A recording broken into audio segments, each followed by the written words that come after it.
Alors, le Messiah Tisharim, le 11e pérec, nous continuons maintenant, il parle le Messiah Tisharim sur toutes les fautes qui sont relatives à la bouche, et entre autres, il va parler de Rechilut de la Shonara. Bon, Rachel, nous invitons tous ceux qui veulent se régaler de l'étude de la Shonara et Rechilut. Il y a des dizaines de shiurim qui ont été déjà diffusés dans notre chaîne de cours.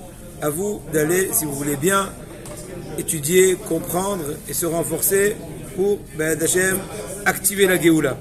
Rechilut de la Shonara, aussi bien le colportage et la médisance. Il dit le Ramchal, au milieu du 11e pérec de Messiah Tisharim,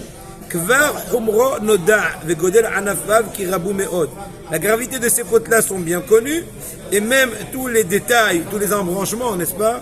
Ou les anafim c'est les branches, eh bien, ils sont presque infinis.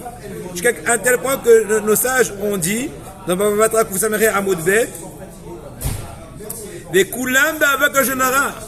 c'est-à-dire que il y a un certain pourcentage de fautes dans tel et tel cadre et dans un autre cadre, mais la majorité est par rapport à la poussière de la Shonara.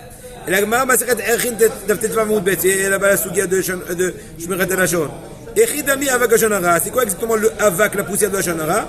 C'est que par exemple, si quelqu'un il vient chez toi, il te dit où je vais trouver du feu, et il te dit c'est que j'ai un tel, je trouve à cette heure-ci du feu. Et donc on peut comprendre à double sens. Soit il est bal essed, il cale toujours la flamme, soit en fait c'est quelqu'un qui fait que manger toute la journée. Bon, Hachem, là-bas tu pourras trouver du feu à tout casser. J'ai sapé tout le temps. J'ai sapé tovato lifneson av. Ou le fait que tu racontes des éloges sur une personne devant ses ennemis, c'est mettre de la poudre à explosion. Je viens, je te dis, Bébert, ton copain, je dis, non, je pas chez vous, c'est un juif. D'accord, mais encore. Mais qu'il est gentil. Tu vois? Il les déteste. C'est Avak HaShonara. Je suis en train d'allumer, en train de provoquer, à insulter Bébert. Bien que ça a l'air, il a juste dit du bien. Il a dit que Bébert c'est un brave type. Il dit un brave type, Un toto. voilà, Reebok, etc. הנה באמת מאבק שלו הוא. Donc en fait ça reste quand même Avak HaShonara. Klalo shel davar. La généralité est la suivante, chers amis. Il y a plusieurs chemins au mauvais penchant. Et toute chose, l'idée générale est la suivante, le principe de base, de par lequel on pourra jauger et juger qu'est-ce qui est permis ou pas, ou est-ce qu'on est dans la bonne piste, ou bien on est complètement HS, hors sujet. C'est selon le principe suivant.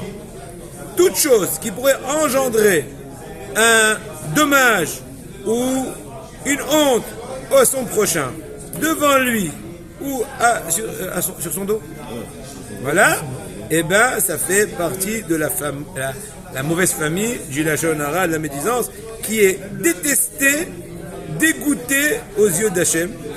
Comme ce qu'ils ont dit nos sages, que tout celui qui parle le Lashon Hara, c'est comme si qui renie la Emouna. Et il y a un passage qui te dit ça dans tes livres, qu'on fait un passage qui est mais l'oshni baseter re'eu oto atzmit.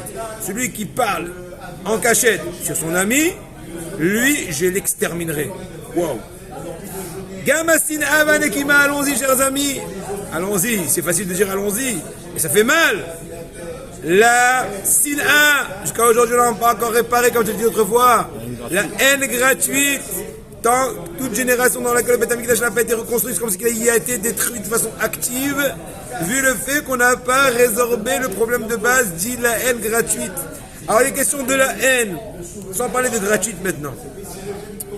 La haine ou la vengeance, c'est très dur, Rabotai, dit le Ramchal, de pouvoir échapper à ce problème-là. Une personne qui a le cœur qui n'est pas assez fort, qui ne se travaille pas, qui fait partie de la majorité de la population, qui a Adam Margish Me'od Banotav. Une personne est très sensible aux vexations qu'il reçoit. Donc automatiquement, il haït au retour. Il est jaloux. Il veut plutôt se venger. Ça dépend qui c'est. Ouais. Tout est relatif. Mais de façon générale, une personne est sensible. Qui aime la justice, ils sont quelqu'un qui vient te dire, même en blaguant un mot méchant, tu réfléchis deux fois, est-ce qu'il blaguait ou bien il voulait vexer en blaguant? D'accord?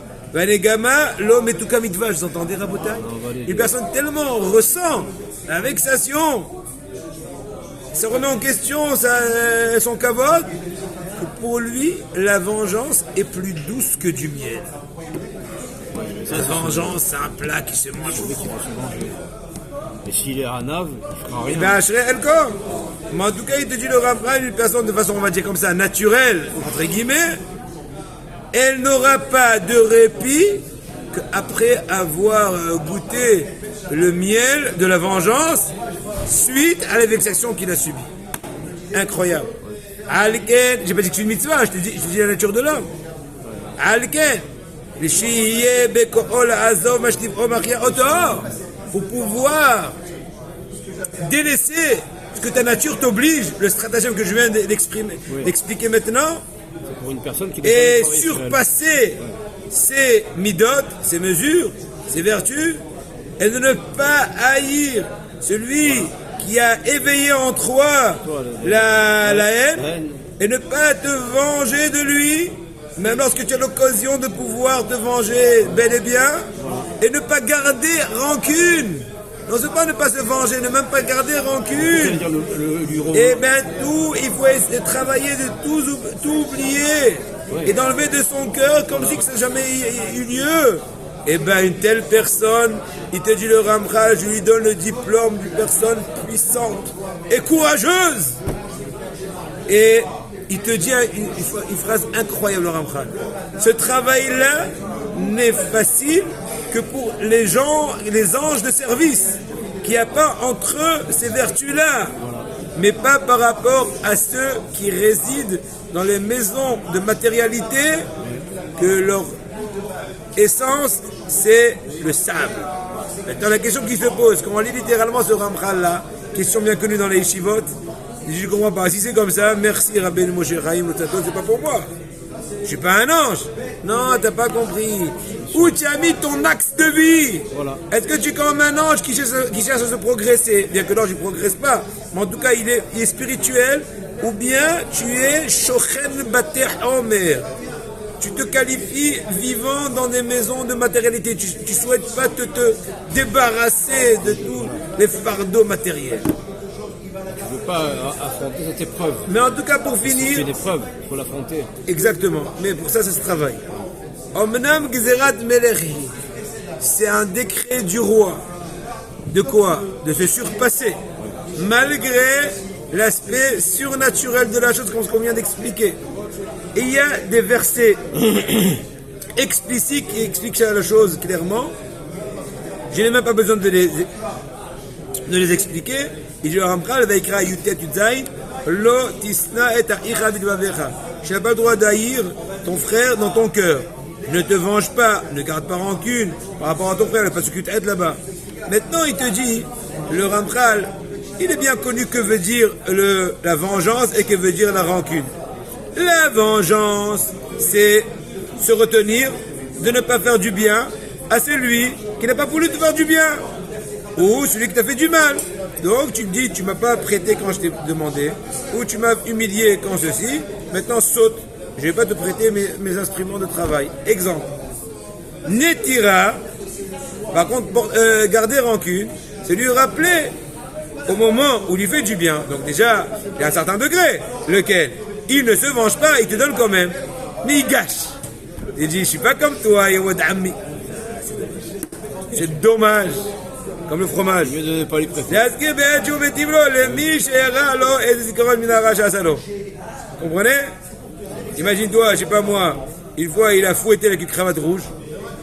Et après il veut demander le mixeur. Il dit écoute, je t'en prie Bruno, je suis coincé, ma fille doit faire l'anniversaire ce soir, je dois faire un gâteau à la mousse et mon Kennedy il a sauté. Et voilà, et prête-moi le tien. Et il dit ouais, tiens, ça me rappelle la cravate rouge. Ah là là. Bon, ça, l'histoire, excusez-moi.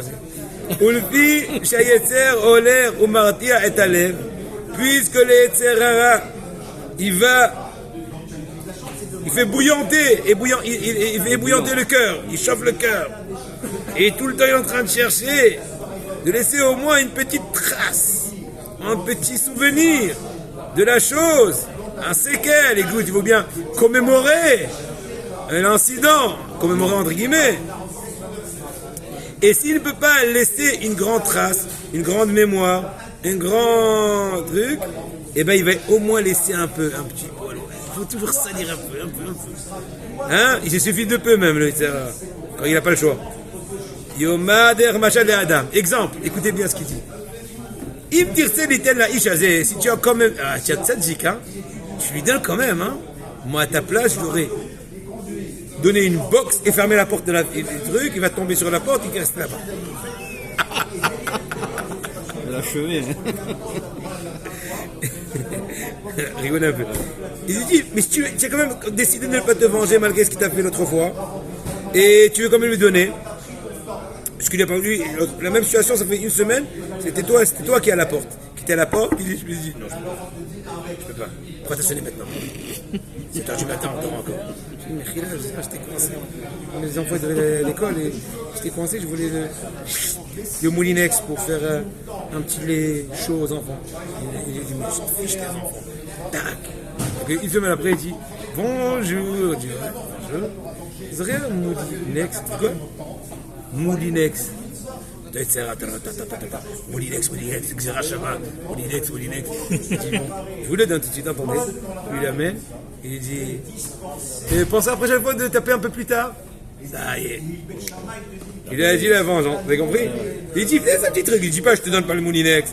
Il dit il était bon le truc, et tapez un peu plus tard, je vous en prie. Ça y est. C'est pas le moment. Il dit au moins, ou bien d'autres choses.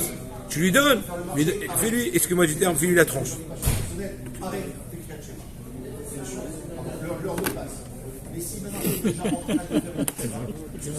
Oh, il mènera au alors même si tu ne veux pas faire du mal, au moins il ne fait pas du bien. N'est-ce pas? Ne l'aide pas trop. C'est pas Edourmitsa, c'est pas Etrog, marocain. Fais un truc simple comme ça, ce que tu peux. Tu sais quoi, tu as décidé de ne pas te venger, de ne pas lui donner. Tu lui donnes. Tu lui donnes pas que peu, tu lui donnes bien. Ouais. Mais fais-le au moins à son dos, pas devant lui. C'est trop. C'est une expression trop forte de. Tu vas être trop frayeur. Tu vas être trop pigeon. Soit un demi-pigeon. C'est aussi bien. Encore une fois, selon son optique. Même si tu veux donner tout devant lui, tu lui donnes le moulinex avec un grand sourire, tu ne piques pas du tout, et tu lui donnes 2 moulinex, et tu donnes même l'esponge pour après essuyer le moulinex, et il dit sahtek et tout. Il lui dit, mais au moins il ne va pas l'inviter au mariage de sa fille. Il dit, jusque-là, Mzrob, ce matin-là, j'ai pleuré toute la journée, il n'a même pas vu. J'ai fini toute la boîte de Kleenex. Vous comprenez? Si tu as excusé pour ne plus être son ennemi, ça suffit. Mais tu cherches même aussi à te rallier avec lui, d'avoir l'amitié. Et même si tu as décidé d'être son ami, Suisse. Je peux dire que je suis son autre, mais bon. Kilo, tranquille, bonjour. Merci, vous aussi. C'est vous. C'est pas comme tes copains. 2 minutes après, tu as dit, oh Lulu, tu as des brisons comme ça, il est là. Et l'autre, il dit, bonjour, merci. Et ça suffit, je suis tzaddik. Je ne suis pas vengé, je lui ai donné, je l'ai invité à Tarba, je le vois, j'ai envie de. Et je dis, c'est pas grave et tout. Mais en plus, il dit, ça va. Et bien, il te dit, le Ramchal, même si tu l'aimes pas comme auparavant, reste comme ça, tiède, les autres tièdes. Ainsi, plein d'autres idées, stratagèmes, sabotages qui veulent être Serrara pour te séduire le cœur des gens. C'est pour ça, par rapport à tout cela, on finit en disant au nom du Ramchal dans ce sujet-là, la Torah, elle inclut tout dans une généralité qui inclut tout. Tu aimeras ton prochain comme toi-même. Comme toi-même, sans aucune différence. Comme toi-même, sans aucune différenciation. Comme toi-même, sans aucune ruse et compte. Comme toi-même, vraiment. Bonne journée.